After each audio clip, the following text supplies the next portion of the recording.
And I think one of the best stories is a young guy on a manufacturing shop floor really enjoyed that mentoring and said, actually, I think I've got the skill to be a proper mentor. And their employer said, well, you are a proper mentor because you're making a difference. But they gave him some further skills, and they really identified that he was going to be, you know, a great manager because he got those mental skills. So that's just brilliant. I want to put you on the spot now. Oh. You seem to have so many good stories. I hear that Women the Gap helps people with like confidence, self-esteem, employability.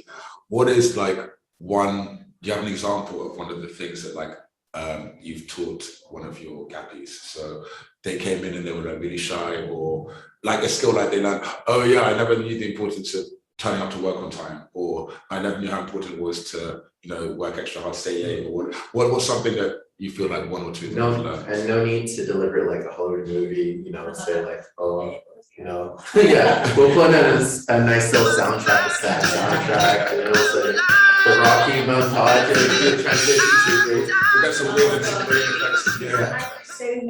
I think so many. Perhaps because we're in this beautiful room with all this artwork, I was telling you the story about Victoria, who was so quiet and had been doing nothing for 8 years. So can you imagine, you left school at 16, and by the time you're 24, you've done nothing. And she came along, she was referred in by DWP, and she was so quiet, we thought, oh my goodness me, how are you even going to get her to her first placement? But working through her, we discovered that she was really creative and she was really reflective. So we used that to give her confidence, and we give her that to give her agency in her team.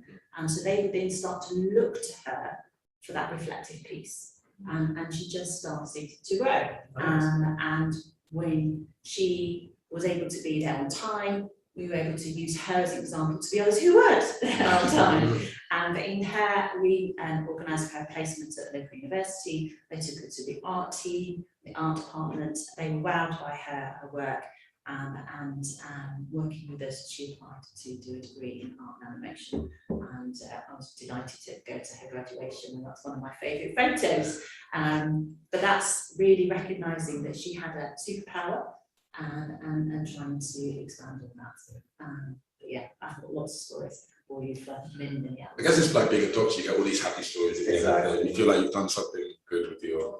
It's exhausting. It's absolutely exhausting emotionally working with our young people, because we're trying to do the best that we can. And so for me, in my position now, is to make sure that my team are supported and are able to give that much energy and to give that emotional support, and that's really important. And to ensure that, you know, we have those collaborations with our employer partners and with our civil society and our commissioners to ensure that we can do more.